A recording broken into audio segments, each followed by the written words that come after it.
Hey, what's up? In this video, the filter built-in function in Python 3. So let's start by looking at the docs. The filter function takes two arguments, a function and an iterable.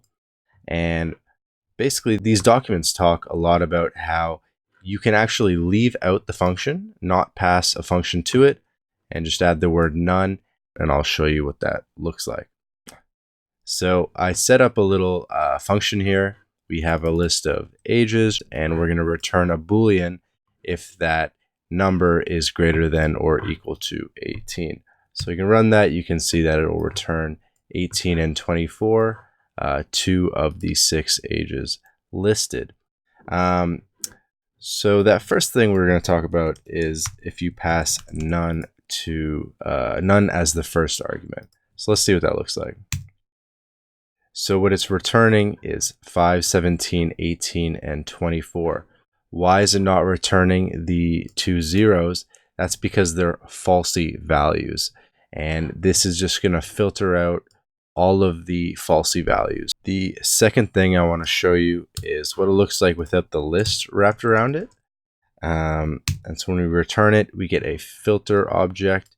In other words, we're getting an iterable back, and you can do with it what you want, and we'll just wrap a list around it just to keep things clean for the tutorial.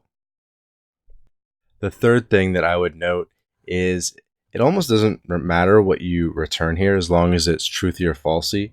So something else that's truthy might just be hey, and we can run that, and as soon as I add our function back, so we run that, and everything is truthy in that case, or it returns true on every iteration. So we're going to get all 6 numbers back.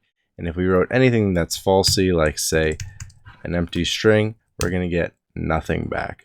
So those strings are the equivalent of writing true or false, but just know you're really looking for some kind of Boolean here. The last thing I want to show you guys is replacing our myfunc function with an inline lambda function.